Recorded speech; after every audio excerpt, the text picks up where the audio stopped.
Madame, Monsieur, bonsoir. Ce soir, le nouveau numéro de l'émission Focus essaiera de décrypter l'actualité du ministère du Tourisme et de l'Environnement. Vous le savez, depuis la validation du PND 2018 et 2022, Plan national de développement, plusieurs axes majeurs dans ce document. Et parmi eux, un que nous allons essayer de vous présenter ce soir, celui du tourisme et de l'environnement. Le tourisme qui est donc appelé à contribuer au PIB, en rapport, donc, je vous l'ai dit tout à l'heure, avec ce PND 2018-2022. Et pour en parler, une personne habilitée à le faire ce soir, Arlette Soudan-Nono, que je reçois naturellement. Elle est ministre du Tourisme et de l'Environnement. Madame la ministre, bonsoir et bienvenue.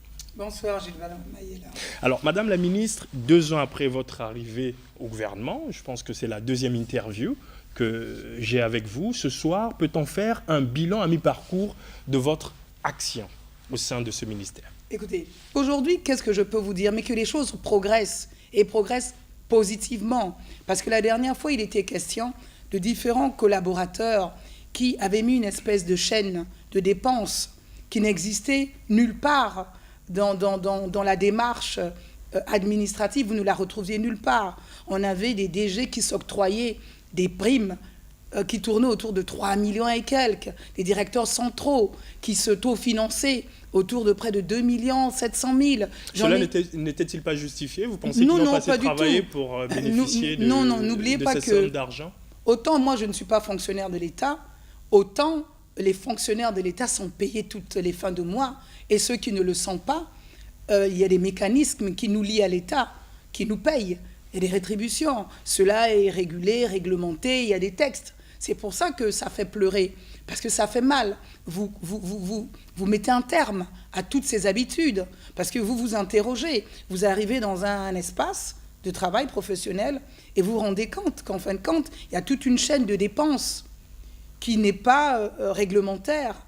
Et avec ce genre de pratique, au détriment, bien entendu, de la caisse principale de l'État, le trésor public. Est-ce que vous ne l'avez pas fait trop vite, de façon hâtive, brusquement, froidement? Non, vous savez, dans le management, il faut savoir aller à des compromis. Je ne suis pas pour la compromission, mais pour le compromis, oui. Mais lorsque vous aviez à l'époque, je dis à l'époque, parce que depuis l'eau a coulé sous les ponts, je vous l'ai dit, vous avez des collaborateurs qui veulent vous emmener dans un bras de fer, qui vous disent, nous, on va gréver.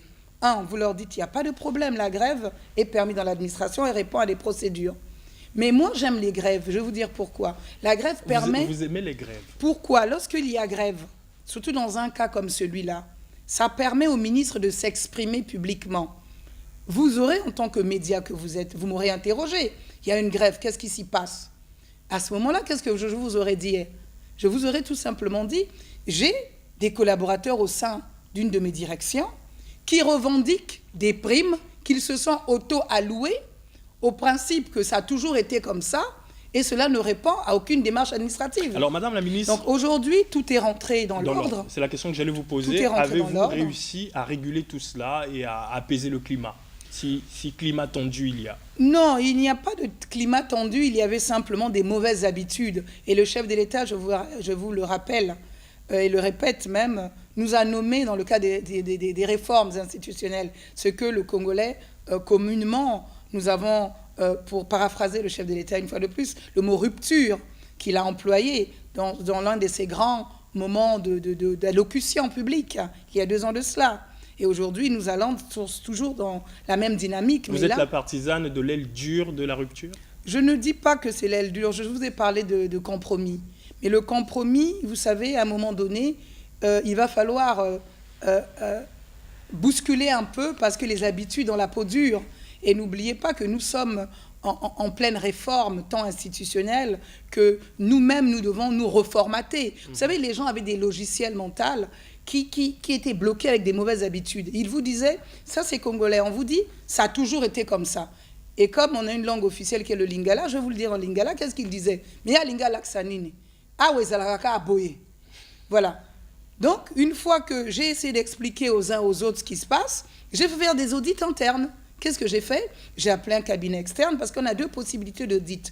Il y a l'inspection générale des services que nous avons à l'interne et vous avez aussi la possibilité de faire venir des partenaires extérieurs.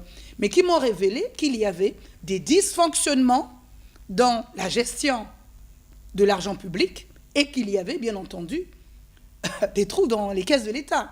c'est avéré. Moi, j'en ai parlé au Premier ministre, qui, je l'espère, là, vu que c'est lui qui gère l'action, la coordination de l'action gouvernementale, l'a également rapporté au chef de l'État. En tout cas, pour ma part, je lui ai fait part des audits, tant du tourisme, du loisir, que de l'environnement. Donc à ce jour, Madame la ministre, on peut dire que 2 ans après, pour vous, le bilan est positif. Oui, aujourd'hui, je pense que j'ai fait de belles rencontres. Hein. Il y a de bons collaborateurs qui ont décidé de travailler, qui ont compris ce que c'était que la gestion axée sur les résultats, et que tant que Congolais, il nous faut nous-mêmes faire un peu de nous-mêmes dans nos propres administrations. Et alors, Madame la ministre... Maintenant, pour revenir sur le bilan. Il est positif, vous l'avez dit. Oui, mais vous ne souhaitez pas que nous évoquions certains aspects. Au fur et à mesure, nous décrypterons. Écoutez, je vais vous laisser mener l'entretien. Alors, nous avons parlé du climat qui prévaut dans votre ministère. Qui prévalait dans votre ministère. Parlons à présent du décryptage par département. Le tourisme, je l'ai dit d'entrée de jeu, parmi les axes prioritaires du PND 2018-2022, le tourisme occupe une place de choix. Aujourd'hui, moi je le dis, c'est un mal nécessaire, la crise financière et économique mondiale que nous avons connue au lendemain de la chute du cours des matières premières. Je dis un mal nécessaire parce qu'il nous a ouvert les yeux sur le fait que le processus de diversification de l'économie était encore de la théorie. Cela nous a poussé à aller vers la pratique. On parle de pratique donc avec ce PND, et parmi ces axes prioritaires, comme je l'ai dit, le tourisme. Mais vous, aujourd'hui, Madame la ministre, pouvez-vous nous dire si vous avez les outils nécessaires pour ce PND-là? Avez-vous les moyens financiers pour aller vers la pratique, pour aller vers la diversification de l'économie, pour aller vers la participation du tourisme au PIB? Vous savez, le tourisme, c'est la 3e économie mondiale. Le tourisme, c'est 10% du PIB mondial aujourd'hui. Le tourisme, c'est 8% du PIB de l'Afrique aujourd'hui. Le tourisme, c'est 7 à 8% dans des pays comme le Sénégal, le Maroc, la Tunisie. Au Congo, le tourisme, c'est 3%. Pourquoi? Mais nous ne sommes pas déjà culturellement un pays à destination touristique. On ne peut pas décréter, c'est vrai que je ne suis que la 24e ministre occupant cette fonction, mais il y a tout un chantier qu'il fallait d'abord engager, ce qu'on appelle le chantier des réformes institutionnelles. Pourquoi vous dites que vous n'êtes que la 24e? Ça vous choque?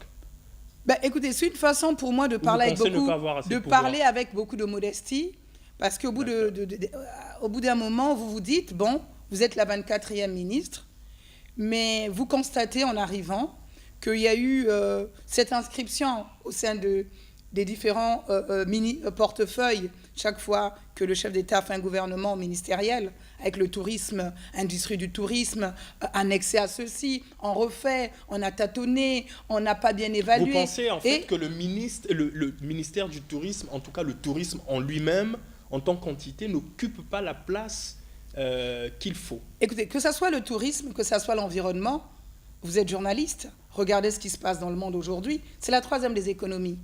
Partout, aujourd'hui, le tourisme a une place très importante. Vous pensez qu'on ne vous prend pas assez au sérieux, en fait? C'est un problème culturel. Parce que n'oubliez pas que nous avons beaucoup fonctionné avec les énergies fossiles. Et aujourd'hui, la vision du chef de l'État, c'est sa volonté à lui de faire que le tourisme aujourd'hui ait cette dynamique, cette impulsion nouvelle, et que cela s'inscrive dans le PND. Et j'aimerais également remercier tous ces élus du peuple qui se sont appropriés le dossier, parce que sans eux, ils auraient pu, au niveau du Parlement, également soustraire le tourisme comme second outil de diversification, au même titre que l'agriculture. On aurait pu, peut-être, s'ils avaient une autre vision, une autre approche, proposer autre chose. Parce que n'oubliez pas que le gouvernement envoie sur la table du Parlement, qui ensuite a la liberté de suivre ou de ne pas suivre. Bon, maintenant que c'est fait. Oui, maintenant, aujourd'hui, qu'avons-nous fait? C'est ce que je voulais vous expliquer. Il a fallu d'abord mettre un cadre. Un cadre. Aujourd'hui, je suis en train d'emmener au mois d'octobre, à la session d'octobre au Parlement. Cette semaine, nous allons étudier sur la table du Conseil de cabinet, avant d'aller en Conseil de ministres, les 5 lois qui vont réellement porter le tourisme. Savez-vous que nous n'avions pas, à ce jour, la loi de la politique nationale du tourisme congolais? On a navigué à vue toutes ces années, on ne peut pas faire on ne pouvait pas mettre, c'est ce que je vous dis, mettre la charrue avant les bœufs. Donc aujourd'hui, nous sommes là également pour apporter modestement notre management pour poursuivre un peu ce qui a été plus ou moins engagé par certains prédécesseurs, mais pas abouti. Donc j'ai introduit depuis pratiquement 1 année et demie les démarches au sein de mon département où nous avons fait un point. J'ai recruté un cabinet extérieur également qui s'est joint à mes cadres de toutes les différentes directions qui sont incluses dans la direction générale du tourisme. On a mis à plat tous les textes existants du ministère. On a pensé ce qu'on pouvait toiletter, ce qui manquait, jusqu'au décret d'application, aux différents textes et autres. Et aujourd'hui, nous avons ces 5 lois, au bout d'1 année et demie de travail acharné, que nous allons donc mener et porter au niveau du Parlement. Donc Arlette Sousan-Nono, vous êtes en train de nous dire que pour réussir votre positionnement au sein de ce PND, il faudrait attendre que le Parlement vote les lois. Laissez-moi aboutir dans ma démarche, dans les explications que je vous porte. Je vous disais que nous avons une première loi, la loi qui porte la politique nationale du tourisme. Ensuite, il vous faut la loi réellement qui réglemente le secteur du tourisme. C'est la seconde loi. Ensuite, vous avez la loi, je l'ai annoncée l'année dernière, qui porte le guichet unique de tous ceux qui œuvrent dans le cadre du tourisme. Ensuite, vous avez également la modification de la loi qui porte l'Office de la promotion de l'industrie touristique, qui était un EPA, et aujourd'hui, que nous sommes en train d'emmener en EPIC. Et vous avez également la Socatour, qui est la société, en fin de compte, de l'ingénierie touristique aujourd'hui, qui propose des appels d'offres, qui boucle les projets pour permettre aux investisseurs privés, parce que dans le cas du partenariat public-privé, dans le cas du secteur qui est le mien, c'est plutôt le privé qui investit, l'État donne les normes et les structures et les accessibilités. Moi, on a une structure de l'État qu'on appelle l'Agence de la promotion de l'investissement qui a besoin d'avoir tous les projets qui permettent aux investisseurs de pouvoir les récupérer au niveau de cette structure pour investir. Mais il fallait structurer tout ça institutionnellement. Donc, sinon, 5 lois. Il y a 5 lois et il y a l'une des lois que j'ai déjà prête également depuis 1 année et demie, mais je n'ai pas voulu là également la mettre d'abord anticipée avec cette loi, c'est la stratégie nationale du tourisme. N'oubliez pas que nous avons eu les assises nationales, les premières assises nationales du tourisme ici, en 2017, où nous avons eu l'honneur d'accueillir le secrétaire général de l'Organisation mondiale du tourisme, qui était à Brazzaville. Et donc, nous avons cette stratégie à laquelle il fallait apporter tout le cadre réglementaire et institutionnel pour permettre à l'État de pouvoir être dans ses attributions, pouvoir cadrer le secteur privé. Parallèlement à tout ça, qu'est-ce que j'ai fait? Pour ne pas attendre et ne rien faire. Oui, c'est la question que j'allais vous poser. On a une stratégie, on a un plan directeur. Il fallait aller rapidement dans la mise en œuvre. Qu'est-ce qu'on a fait? Mais vous savez que le Premier ministre nous a fait l'honneur d'inaugurer les premiers bureaux d'information touristique aux arrivées, au départ des aéroports de Pointe-Noire. Nous avons construit un gîte rural également au niveau du Niari, dans le département du Niari, à Saucy. Précisément, nous sommes en train également de réceptionner pour la fin de ce mois un BIT dans le bel ouvrage que nous avons, l'aérogare de Pointe-Noire, qui nous espérons, nous permettra très rapidement d'aller à la mise en œuvre avec cette ouverture. Simplement pour prochaine. corriger, le Premier ministre, il a lancé à Maya-Maya. Oui. Et ensuite, vous avez été à Pointe-Noire. À Pointe-Noire pour simplement faire le point des travaux en cours, des futurs BIT, Bureau d'information touristique, parce qu'il y en a également aux arrivées au départ, un peu la même similitude que vous avez ici au niveau de Maya-Maya. Et parallèlement, ma structure de l'ingénierie touristique travaille déjà. Nous avons également au niveau des BIT c'est ce que j'allais vous poser. Différents produits. Vous avez des BIT. Avant de parler des produits, Madame la Ministre, c'est quoi un BIT d'abord? Un BIT, c'est un bureau d'information touristique. Vous savez, lorsque vous allez quelque part partout dans le monde, nous sommes là à la valorisation, à la vente de la destination Congo. Nous gérons tout ce qui est culturel. Nous vendons la destination sur le plan culturel. C'est ce qu'on appelle le tourisme culturel, le tourisme de mémoire, le tourisme artisanal, parce qu'il n'y a pas de tourisme sans les artisans. C'est pour ça qu'on dit qu'un ministre du tourisme, en fin de compte, est la vitrine du Congo, et l'ambassadeur qui vend. Sort de porte-étendard. Voilà, c'est lui qui vend un peu cette destination. C'est lui qui met en œuvre un peu toute la richesse, toute cette biodiversité que nous avons, toute cette faune que nous avons, ce patrimoine naturel que nous avons. C'est pour ça qu'il est important qu'un ministère du Tourisme ait un regard, en fin de compte, sur l'environnement. Parce qu'aujourd'hui, lorsque l'environnement, au sens large, nous allons y revenir, est dégradé, vous ne pouvez pas vendre cette destination. Mais en parlant du BIT, comment les passagers sont-ils au courant de l'emplacement de votre BIT dans un aéroport? Il y a des signalisations. D'accord. Et les bureaux sont en évidence. Et vous avez des conseillers en tourisme qui sont là, qui vous proposent, en ce qui concerne cet ouvrage, le petit futé. Il y a un petit futé sur Brazzaville. Sur le Congo-Brazzaville, il y a un petit futé qu'on retrouve dans toutes les FNAC au monde. C'est pas nous qui l'avons fait, bien entendu. Hein. Le petit futé est une édition internationale que vous connaissez. Mais nous en avons simplement, en tant que premier guide du Congo, tout simplement signé la préface. Hein, et dans ce petit futé, on retrouve toutes les bonnes adresses de Brazzaville, dans les ce hôtels, petit futé, au-delà de Brazzaville, c'est les 12 départements du Congo qui ont été pris en compte. On n'a pas pu tout mettre en lumière par ceux qui l'ont monté, mais c'était un bon début, un premier pas. Vous avez également quelques autres des deux guides que vous trouvez. Vous avez le Congo également, qui prend en compte les 12 départements du Congo, avec les hébergements, les voies d'accessibilité et autres. Vous l'avez en anglais, ça c'est la version en anglais qu'on appelle Today. Vous avez également la version chinoise qui est là. Nous avons travaillé avec l'Organisation mondiale du tourisme. Il y a des habitudes culinaires. Il faut que les hôteliers se les approprient, les restaurateurs. Qui s'adaptent à la clientèle. Qui s'adaptent un peu à la clientèle. Mais nous sommes en train de faire ce travail également. Je vais vous en parler. Vous avez également le même guide en français. Et puis vous avez... Moi, j'aime bien ces petits produits d'appel que je fais avec le secteur privé. Voilà. Pendant longtemps, je m'ennuyais je m'interrogeais à ne pas... Je me demandais pourquoi nous n'avions pas des cartes postales. Et là, j'ai vu quelques jeunes à qui on met le pied à l'étrier dans le cadre du partenariat public-privé et qui nous ont proposé, vous voyez, ces belles cartes postales avec le nouveau logo de la destination Congo, Green Congo, Congo vert, c'est le poumon écologique. Il ne faut pas l'oublier, nous le sommes, avec ce magnifique pan du 15 août. Oui. Bon, donc, tous ces produits, ce sont les produits que l'on retrouve que vous retrouvez. Et puis, en même temps, au niveau de ces bureaux, qu'est-ce qu'il y a? Mais tout simplement, ils ont l'office... Nous avons un site internet avec tout ce que pratiquement vous retrouvez dans ces livres.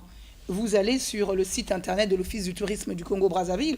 Vous avez également la déclinaison des 12 départements. Lorsque vous montez les bureaux d'information touristique, mais parallèlement, il faut former des jeunes à des métiers de l'accueil. Parce que nous avons aussi un problème. Nous voulons être une destination touristique, mais nous sommes en train de travailler. N'oubliez pas que le tourisme est transversal. Par le biais de la municipalisation accélérée, c'est vrai que le chef de l'État a réglé beaucoup de choses. Les voies d'accès, les grands axes, nous les avons. Les arrêts aux gares, nous les avons. Mais nous n'avons pas suffisamment de compagnies aériennes qui couvrent l'étendue du territoire à des coûts bas. J'aimerais quand même que l'on montre aux téléspectateurs ce que vous avez fait à Pointe-Noire. Il y a un tour de ville. Il y a un tour de ville. Nous allons en parler. Nous allons parler. Je vous laisse une fois de plus Nous repartons du côté de la régie pour regarder ces images de votre arrivée à Pointe-Noire, à l'aéroport Agostino Neto. Ensuite, il y a une réunion avec des cadres et des hôteliers, je pense. Nous regardons tout cela, on vous retrouvons juste après.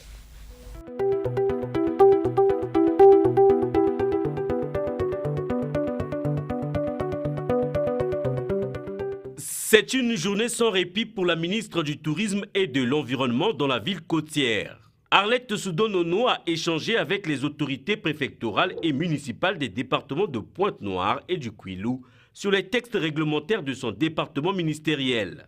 La gestion des érosions et des eaux fluviales, la gestion des déchets plastiques, les nuisances sonores et les autorisations d'ouvrir les établissements touristiques et de loisirs, autant de sujets abordés lors de cette réunion. Nous avons émis un vœu, celui de voir la direction départementale de l'environnement travailler de façon concertée avec notre municipalité dans le cadre de la mise en œuvre des politiques visant à la gestion durable et responsable de notre environnement. La ministre a également interpellé les responsables départementaux, les responsables de la commune de Pointe-Noire, de ce que les sanctions devraient s'en suivre chaque fois que les antivaleurs dans l'exercice des fonctions seront développées. Consciente de la place qu'occupe désormais le secteur du tourisme dans le programme national de développement 2018-2022, Arlette Soudonono est allée visiter les BIT, les bureaux d'information touristique en construction au sein de l'aérogare, de l'aéroport Agostino Neto de Pointe-Noire. Il n'y a pas de tourisme sans environnement.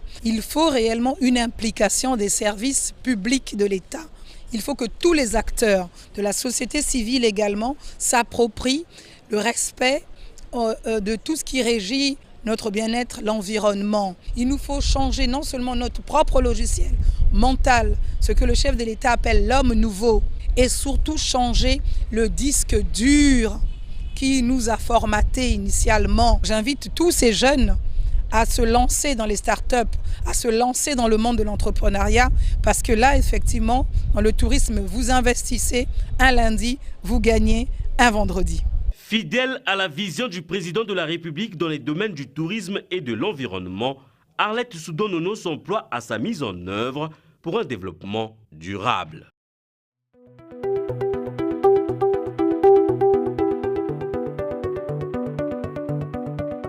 J'aimerais poser la question sur la destination Congo. Alors, comment se porte-t-elle quand on sait qu'on n'a pas de porte-étendard aérien à l'international et qu'en ce moment, il y a encore un souci? Nous sommes en train de la construire. Je vous ai dit que nous partons des énergies fossiles à une nouvelle économie. Cette économie alternative que nous voulons, qui passe par le tourisme aujourd'hui. Et nous n'étions pas culturellement formatés à cela. Il y a encore tout plein de choses que nous sommes en train de toiletter. Nous sommes vraiment dans la mise en œuvre. Il faut que nous changeons les comportements dans les services publics, ce qu'on appelle les services, l'accueil, les douaniers, les policiers sur l'étendue du territoire. Il faut également, nous y travaillons, nous avons eu des financements par le biais de la Banque mondiale avec ce qu'ils appellent le PADé, le PADé 2, dans le cadre du PADé 2. Nous avons eu des financements, près de 49 millions aujourd'hui, qui nous permettent de travailler avec l'Organisation mondiale du tourisme et l'agence d'exécution ici, qui est le PNUD du Congo, qui nous permettent, donc avec mes cadres internes, d'aller maintenant vers le recrutement d'un expert et d'ici février, normalement, avec également une réunion interne avec le ministère des Affaires étrangères, une réunion avec le ministère de l'Intérieur pour nous permettre de gérer les aspects sécuritaires, des aspects aussi liés aux affaires étrangères qui sont parties prenantes. Pour les visas et pour autres. Les visas. Tant que nous ne mettrons pas en place ce type de mécanisme, nous ne serons pas compétitifs. Mais pour être compétitif, à cela, il faut ajouter les coûts trop élevés de la destination Congo en termes de compagnies aériennes. Du côté de l'aérien, il nous faut renégocier avec les compagnies aériennes ou il nous faut permettre aux compagnies low cost de venir atterrir même dans les aéroports secondaires, comme cela se fait partout dans le monde, moyennant bien entendu des arrangements sur le plan fiscal et autres. Ça, ce sont des montages que partout au monde dans le cadre du tourisme pour booster cette économie. Et là, je vais travailler avec mon collègue du transport aérien pour justement que nous allions un peu dans ce sens-là.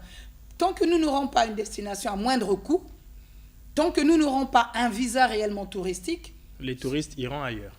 Ils n'iront pas vraiment ailleurs, mais nous aurons simplement un tourisme d'élite ou un tourisme professionnel, un tourisme d'affaires, parce qu'il y a aussi le tourisme d'affaires. Moi, j'ai les statistiques du tourisme. Nous sommes en train de boucler les statistiques 2017 aujourd'hui, mais 2017 vous révèle que les gens viennent ici par rapport au tourisme d'affaires, mais pas au tourisme de découverte. Et n'oubliez pas que les Congolais eux-mêmes découvrent que nous avons un potentiel touristique inexploré et inexploité, du tourisme intérieur que nous prenons. Pourquoi? N'oubliez pas que le tourisme en lui-même est un vecteur de brassage d'unité nationale, parce que vous vous déplacez d'un département à l'autre. On peut partir de Wando pour aller visiter le Trou de Dieu à Kinkala. Vous avez tout compris. Pour la destination Congo, c'est vrai, on a les BIT qui attendent les différents passagers au niveau de l'aéroport, mais pour vendre la destination Congo, il y a aussi l'international, les foires. Avant d'aller aux foires à l'extérieur, mais vous avez d'abord les tours opérateurs. Nous n'en avons pas tant que ça au Congo. Ils se sont décrétés pour certains tours opérateurs. Parce que ce n'est pas le ministère qui vend la destination. Le ministère donne des normes. Le ministère met un cadre institutionnel et réglementaire qui permet au secteur privé, par le biais des tours opérateurs, de mener des activités de promotion, de valorisation de la destination. Mais qu'avez-vous fait pour attirer ces tours opérateurs? Mais nous, dans le cadre de la stratégie justement du plan directeur du tourisme, nous sommes en train de mettre en place un cadre de concertation. Nous avons déjà tenu 2 réunions avec le secteur privé. Nous sommes en train de mener la classification hôtelière, travailler avec les hôteliers, tous ceux qui œuvrent, les choses bougent, parce qu'il fallait déjà les impliquer. Il fallait déjà qu'ils s'approprient les mécanismes qui leur permettent de comprendre. Parce que vous preniez même des jeunes qui travaillent dans l'hôtellerie. Vous leur dites, mais est-ce que vous savez que où vous êtes, ce sont des métiers du tourisme. Ils ne le savaient pas. Mais en matière de coaching, vous pouvez prendre des tours opérateurs et les emmener dans une foire. Je veux en arriver. Ça, c'était d'abord pour boucler avec les questions internes. Parce qu'avant d'aller à l'extérieur, il faut d'abord régler à l'interne vos problèmes. Il faut déjà que vos propres acteurs, vous-même citoyens, vous comprenez ce qui s'y fait. Mais vous allez aller à l'extérieur, vendre une destination, comme cela se faisait par le passé. Mais pour quel résultat ? Puisque vous avez une destination qui vous coûte cher en termes d'accessibilité aérienne. Vous avez une destination où vous n'aviez pas de visa. Mais pourquoi les touristes vont arriver ? Nous avons des produits d'appel, nous avons des aires protégées, avec Odzala qui a des lodges et autres. Oui, mais c'est du tourisme d'élite. Vous voyez, c'est une certaine catégorie, vu les coûts. Et aujourd'hui, nous sommes en train d'aller vers des nouveaux partenaires qui vont s'installer un peu dans les différentes aires protégées pour implanter des différents lodges, impliquer les communautés riveraines, autochtones, dans les métiers de guidage et autres. Il y a tout plein de secteurs. Nous sommes en train maintenant de travailler avec tous les acteurs qui œuvrent dans le domaine du tourisme. Et je pense que d'ici 5 ans, en gros, la destination réellement, sur le plan international, aura toute sa place. Arlette Soudan-Nono est le Moïse qu'il fallait au niveau du ministère du Tourisme. Je ne dirais pas ça. Peut-être que ma patience s'entend trop, mais nous ne sommes que des soldats au service du chef de l'État et sous l'impulsion et la coordination du Premier ministre Clément Mwamba. On nous parle d'une batterie de lois dans le domaine de l'environnement. Écoutez, nous avons une belle loi, celle de 1991, qui a atteint ses limites, une magnifique loi. Nous ne l'avons pas suffisamment appliquée, cette loi. Les gens ne se sont pas appropriés à tort cette loi. Aujourd'hui, nous allons aller à une loi plus novatrice, qui prenne en compte les nouveaux enjeux réels de l'environnement au sens large, de ce patrimoine naturel qu'il nous faut conserver. Mais qu'est-ce qu'on lui reproche à cette loi de 91 ? Mais parce qu'il y a des aspects qui n'ont pas été pris en compte. Les choses ont beaucoup évolué et donc il fallait un réel toilettage pour lui apporter des nouveaux outils tout simplement. Donc une fois de plus pour l'environnement, vous repartez devant les parlementaires ? Oui, j'ai une loi cadre qui a déjà fait l'objet d'un avis de la Cour suprême qui est sur la table du secrétariat du gouvernement et nous attendons que le Premier ministre la propose sur la table du Conseil des ministres au chef de l'État. La loi est toute prête, la loi cadre qui va porter l'environnement. Et nous avons également déjà préparé tous les nouveaux textes et les nouveaux décrets d'application. Nous avons pratiquement aujourd'hui 17 lois qui sont prêtes dans le secteur du tourisme. Je vous ai parlé de 6 lois, mais j'en ai 4 autres. J'ai dans le secteur de l'environnement pratiquement 2 grandes lois majeures, dont une qui est prête. J'ai également dans le secteur du développement durable la loi cadre qui va porter le développement durable parce qu'il n'y a pas de loi du tout qui existe. Donc là également, il faut booster ce grand secteur qui est celui du développement durable. Les gens ont tendance à oublier que sans développement durable, il n'y a pas réellement d'économie qui se fasse. Parce que ce sont les vases communicants aujourd'hui. Cela est rappelé au travers des 17 objectifs du développement durable. D'accord. Voilà. Parlons de la gestion des déchets dans nos villes. Il y a encore un souci. C'est vrai qu'à Verda, dans les grandes villes, Brazzaville et Pointe-Noire s'activent, mais on a l'impression que le ministère de l'Environnement a croisé ses bras en regardant les autres faire.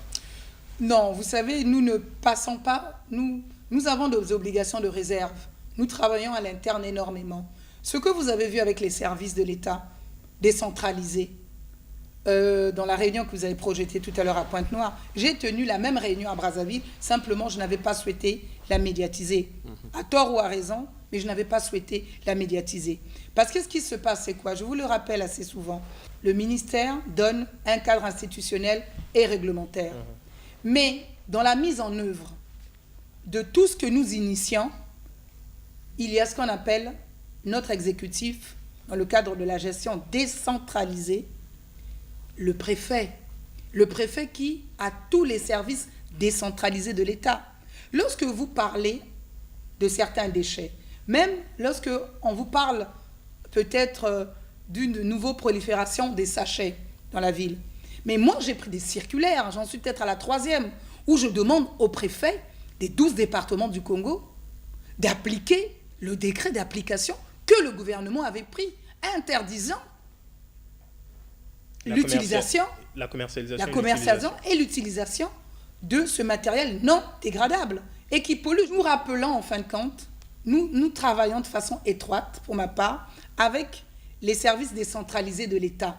D'où ce bâton de Saint-François d'Assise que j'emprunte souvent pour taper à toutes les portes de nos préfets pour dire « mais vous avez nos services décentralisés ». Vous dites que donc le ministère de l'Environnement fait son travail, mais ça ne suit pas chez les autres. Il faut que nous comprenions que le ministre ne doit pas descendre sur le terrain. Mais s'il le faut, descendre. Le ministre descend sur le terrain quand il y a urgence. Comme là, j'ai des zones où il y a pollution aggravée, avérée avec des dégâts. Lesquels, par exemple? Au niveau de Pointe-Noire, au niveau de la pêche artisanale ou une pêche qui se fait à la dynamite, au niveau des opérateurs qui gèrent le gaz, qui polluent énormément, au niveau des centres justement d'enfouissement.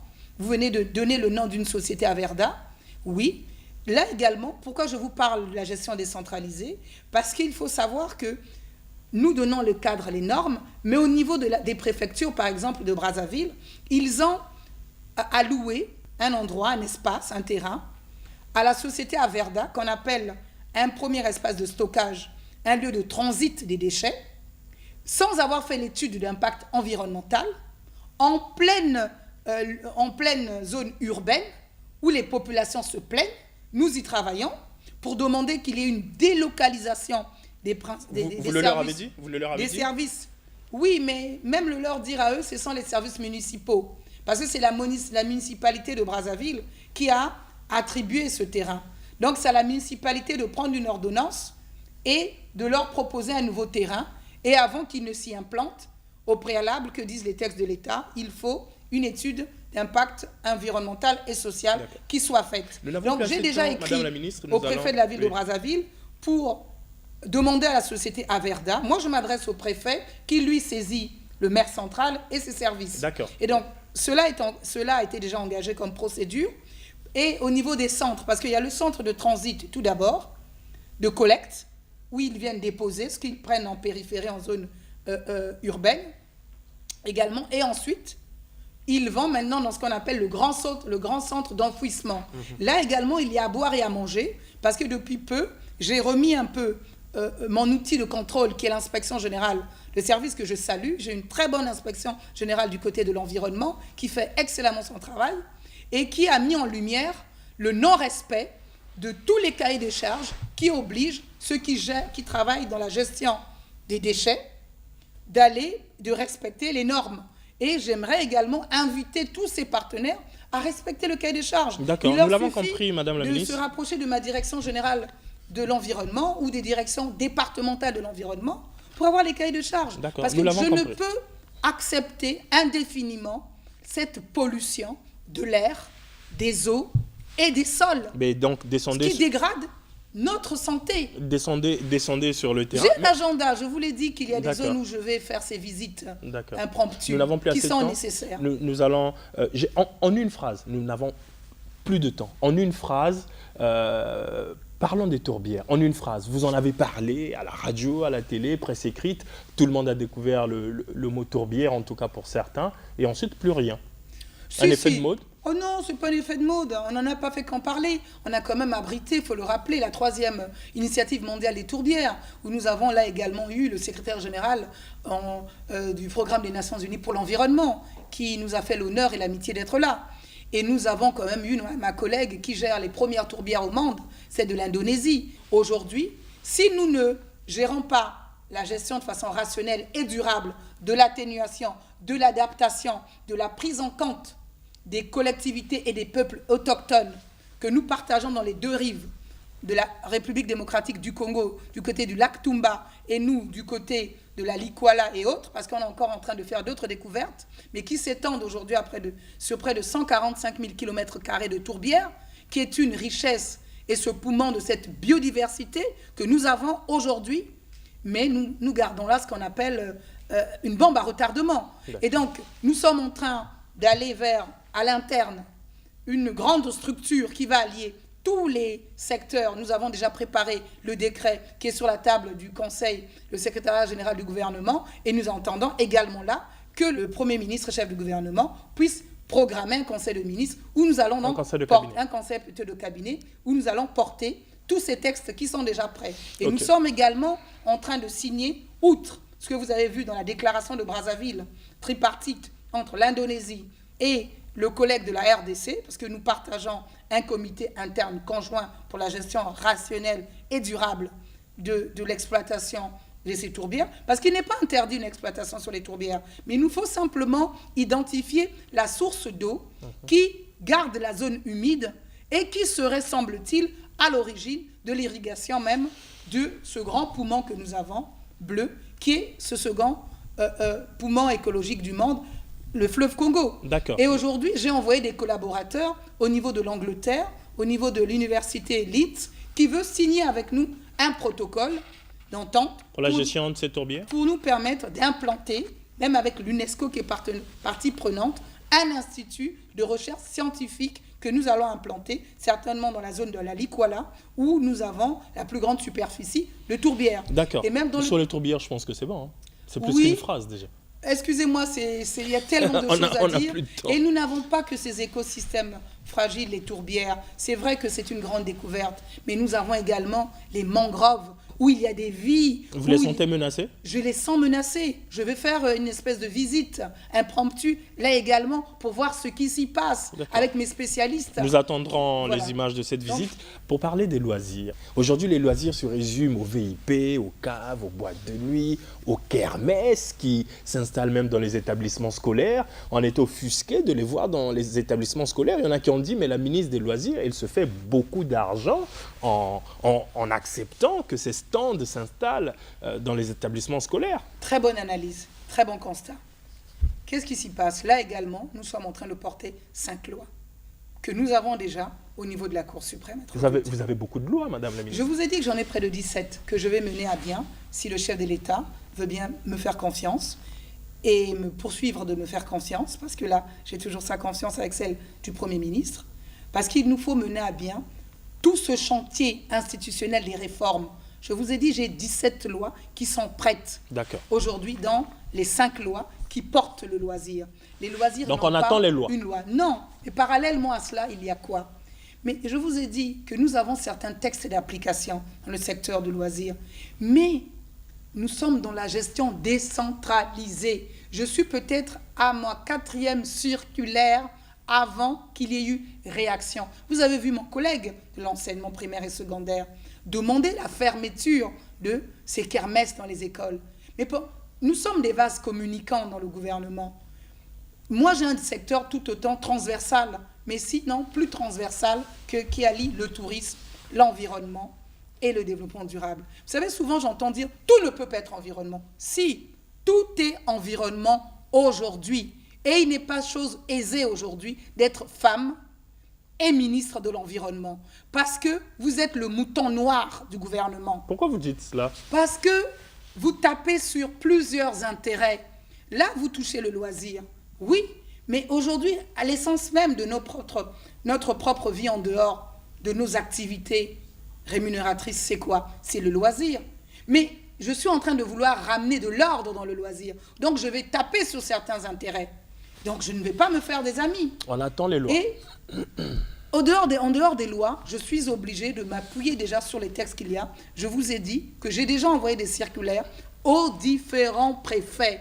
Je suis en train de faire la tournée auprès des différents départements pour demander aux préfets, en leur rappelant leur rôle, vous avez nos directions départementales qui vous permettent de demander aux uns aux autres de s'exécuter. Madame la ministre, on va faire des réponses courtes. C'est une action synergique qu'il nous faut avoir. D'accord. Alors, toujours dans le domaine des loisirs, la prolifération des machines à sous.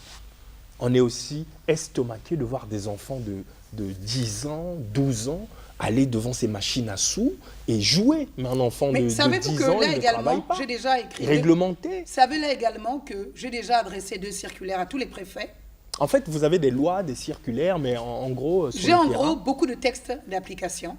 J'ai initié des circulaires pour interpeller les préfets. Tous qui me disent, oui, Madame la Ministre, nous allons le faire, mais cela traîne. Vous nous donnez l'impression que les préfets ne travaillent pas, en fait. C'est pas ce que je suis en train de dire. Je ne le dirai pas comme ça, parce que j'ai l'obligation de ne pas pouvoir le dire comme ça. Mais je dirais tout simplement que Enfin, vous êtes en train de nous dire qu'ils ne travaillent pas, mais je ne peux pas vous le dire en public. J'assume en toute responsabilité ce que je dis. Mais je dis simplement que le constat est que nous pouvons arriver à la conclusion que vous venez de formuler, parce que j'ai déjà envoyé Non, ne faites pas comme Jésus qui dit, on lui pose la question, vous êtes le Messie, dit, vous l'avez dit, dites-le. Les préfets suivent-ils vos circulaires ou pas? Mais dans les faits, vous voyez que non. C'est pour ça que je vous l'ai dit, j'ai pris mon bâton de Saint François d'Assise et je suis en train de frapper à toutes les portes pour rappeler à chacun le rôle dans les attributions et missions qui sont les leurs. Ok. Voilà, donc aujourd'hui, vous me permettez de dire au préfet, j'ai déjà fait 2 départements, Brazzaville, Pointe-Noire, j'entends ici et là dire un homme, des moyens, oui, mais là pour demander... Un homme, une mission, des moyens. Ouais. C'est ce que l'on dit, oui, mais nous avons la mission, les moyens et les hommes. La police est là, les services de l'État sont là, il vous suffit. Vous savez, le préfet, lui, qu'est-ce qu'il fait? Il parle au maire central. Le maire central, qu'est-ce qu'il fait? C'est une chaîne, en fait. Au maire d'arrondissement. Le maire d'arrondissement demande à la police municipale et autres d'aller faire des réquisitions. Madame la ministre, pour faire court, vous êtes en train de nous dire que, pour l'instant, vous ne maîtrisez pas l'origine de ces machines à sous. Pour l'instant, je suis en train de vous dire que j'ai fait faire des saisies à Pointe-Noire de près de 150 machines de cela il y a 6 mois, mais il y a de nouveau prolifération. Il y a installation partout, au mépris même des textes qui réglementent ce secteur, qui ont été pris, et des circulaires que j'ai envoyés aux différents préfets, et qu'il me faut durcir tout simplement le temps en allant voir certainement mon collègue ministre de l'Intérieur pour lui demander de me porter main forte pour que nous parlions, lui et moi, au niveau des préfets, avant que nous portions la question au niveau du Conseil des ministres, à ce niveau-là, pour que ça devienne réellement une question engageant l'action gouvernementale. Après avoir parlé de ces départements, vous êtes aussi membre du bureau politique du Parti congolais du travail. L'actualité politique, elle a été très riche ces derniers jours. Levée du mandat d'arrêt du pasteur Ntoumi, sortie du pasteur Ntoumi, conférence de presse de la majorité présidentielle. Bref, quel est le regard de la femme politique que vous êtes?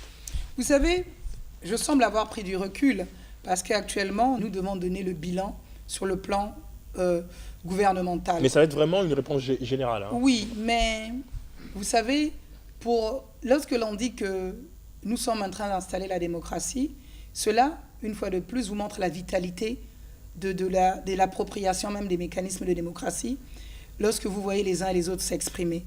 La majorité que nous sommes, sans vous le cacher, en train de mettre de l'ordre au sein de nos rangs.